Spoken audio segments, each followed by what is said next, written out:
Très heureux de vous retrouver ce mardi 23 août 2022. Mesdames et messieurs, c'est le Flash Info qui démarre. Bonjour et bienvenue. Le parti Union démocratique Bénin Nouveau, U2BN, continue d'exister en tant que parti légal en République du Bénin. C'est ce qu'a fait savoir Maître Cyril Dikoui, premier vice-président du parti, lors d'une déclaration faite le week-end dernier.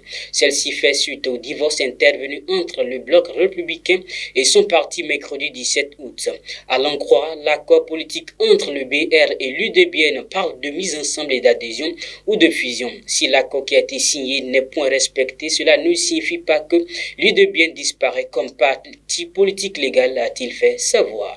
Le médiateur de la communauté économique des États de l'Afrique de l'Ouest, Boni Yahi, séjourne en Guinée depuis dimanche dernier. C'est dans le cadre de la mission de médiation à lui confiée par la CEDEAO. L'ancien président béninois a été rencontré hier les ambassadeurs de l'Union européenne dans le pays, Joseph Cole, et celui des États-Unis d'Amérique, Troy Freitel.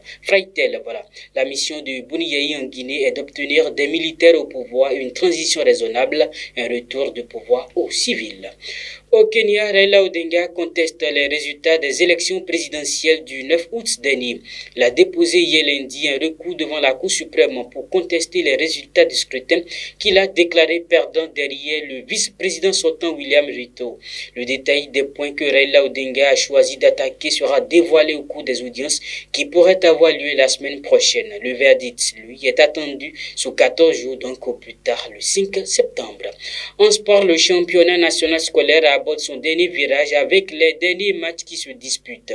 Au chapitre de football, les filles du CG Kobli ont été éliminées en demi-finale hier. Les homologues de Basila 3-2 au tir au but. Elles affronteront en finale le CG Sainte-Rita, tombé du CG Vacances le même score. Chez les garçons, le CG Sainte-Rita jouera également la finale après avoir réussi à écarter le tenant du titre, le CG Avrankou, dans la première demi-finale. La deuxième affiche a connu la victoire du CG Djougou face au CG Gouka 4-2 au tir au but. Les finales se jouent demain mercredi à l'occasion de la cérémonie de clôture.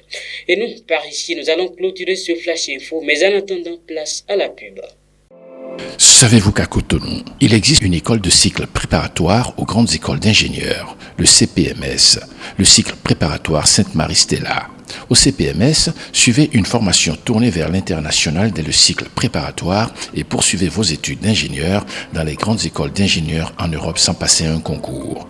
Biomédical et santé, robotique, électronique embarquée, intelligence artificielle, big data, cybersécurité, tels sont quelques domaines de professionnalisation en cycle ingénieur que vous propose le CPMS.